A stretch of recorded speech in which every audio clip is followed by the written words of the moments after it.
Hello everyone, welcome to Crypto Morning on Monday, October 28th, 2024. We've got just 4 days left to keep up the October tradition. To boost Bitcoin's performance and altcoins, we finally have the golden cross on Bitcoin. This is interesting and it's why the Bybit token is performing well. FTX situation is finally starting to resolve. There was a story about Bybit being a major corporate client of FTX. Bybit managed to withdraw funds during the bankruptcy as if they still had access. This resolution is positive for Bybit, clearing a major liability from FTX's collapse. Then, interestingly, Tether did something.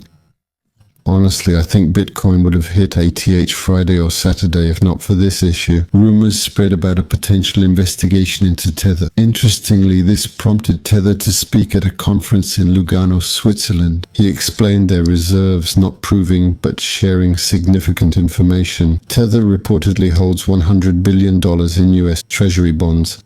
That's what Tether's about. It's super interesting for the US because it brings a ton of liquidity. They also have, we've learned, 82,000 Bitcoins worth 5.5 billion, and they still have 48 tons of gold. So that's the reserve to watch. I think it'll reassure people, but it's like the 50th time we've seen attacks on TTR, on these reserves, on the fact that it's sometimes people even call it a scam, so be careful with these rumors. But let's be very clear about risk management. If you have USDT stablecoins, I don't right now, but if I did, I don't even question it. I just convert them to USDC, for example. Don't take such risks. Imagine if something happens. Things can change rapidly in this sector, for better or worse. That's really interesting because we don't talk much about Polygon. It's complex with the token, but Polymarket is Polygon's first big hit. And that's great, though it doesn't bring in much money, which is both good and bad. Ethereum gets criticized a lot, and I think long term it's not sustainable because we all know that when you need to transfer on Ethereum, especially during high transaction volumes, it's a disaster. You might transfer $1,000 and pay $100 in fees. This happens, you'll see, during the bull market, and so it doesn't make much money. Yet there are billions involved. I believe there's about 2 or 3 billion invested in American elections, but for me that's a good thing. The issue is it's not making money yet, which is why the token might not be benefiting. It's only made $27,000 so far, while billions were invested just on election betting. Some might see this as a flaw, but I see it as a strength because people will think, wow, we can build major apps and it's a public success. When you visit Polymarket, you don't even realize it's running on blockchain. It's a big success, the first major one, because they've tried betting. They mention partnerships with Starbucks and others, but that's just PR, it's marketing, not concrete. I think this example will inspire others. For other projects, thinking that even with mainstream apps, it costs little in transaction fees and could attract users. It'd take a lot to be profitable for Polygon, but it's still the first big public success for me. The ICO is pending. I'm watching it closely. We talked about Base this weekend. It's exploding, hitting new highs. You know why? It's like Uniswap for Base, and in just one day, because stablecoin leaders, about 50 to 55%, are Ethereum. Tron and theoretically Base is second in monthly or yearly stats. But in one day, Base surpassed everyone in stablecoin transaction volumes, so it's becoming huge. It's a tidal wave happening on Base, as we've discussed recently. Bad weeks and no action lately. It's really a very impressive performance indeed. Lastly, since FTX had sponsored many teams, it was even the sponsor of Miami Heat and Golden State Warriors, who will replace FTX with Coinbase, hoping it doesn't bring bad luck. But it's their new official crypto partner. As for the map, we're looking pretty good. Honestly, it's nice to see this kind of map. Very attractive, with volumes rising steadily.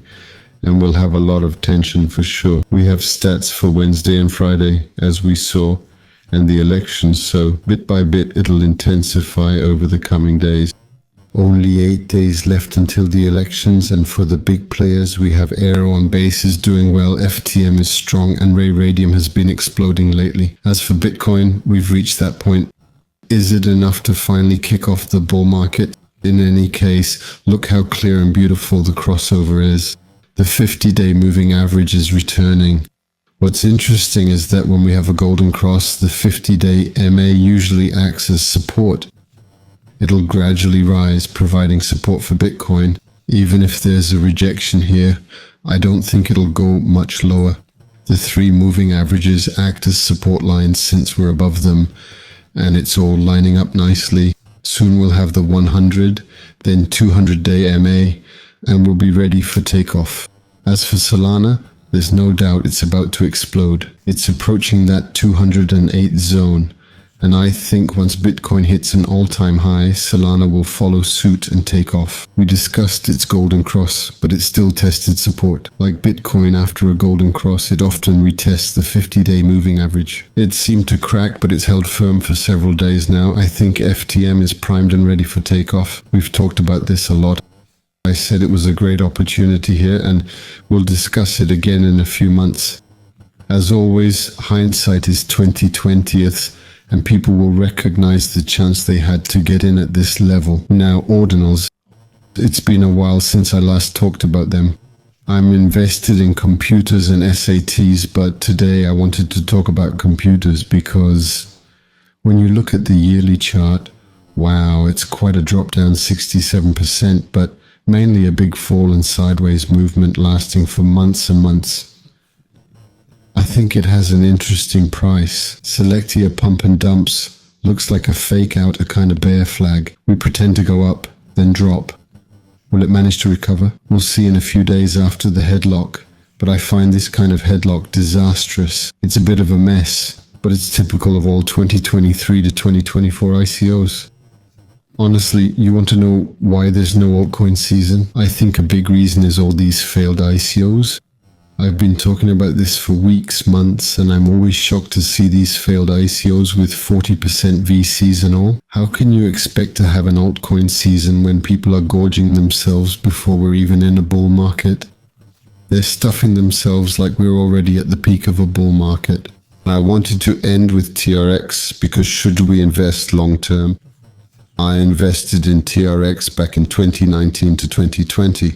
For 2 years, anyone could buy it for less than 2 cents. Back then, staking yielded 20 to 25%, then 15 to 20%, later 10 to 15%. It's one of the first tokens I bought in 2019 after Bitcoin and Ethereum. I accumulated quite a bit at that time. I had a small position, it did well, and I haven't sold yet. I talked about it then. I also talked about it a lot in 2022. I already had a good position, added more through staking, so I have a great position now, which lets me discuss selling too. I've been very patient, so the selling price is just under 20 cents at $0.1957, and I'd only sell 25% of my position. If you want my sales plan, it's slightly under 20, under 40, and I think that just under 60, I'd have sold most of my position, like 90%. And if it goes, you never know, beyond 60 cents, I'd let about 10% ride. But I'd have made an excellent return. A patient investment, meaning I might have waited 6 years to cash in, but performance-wise, it'd be one of the huge ratios, like 20, 30 or 40 times on the different sales thresholds. So that's all from me. Have a great start to the week, and I'll see you soon. Bye, everyone.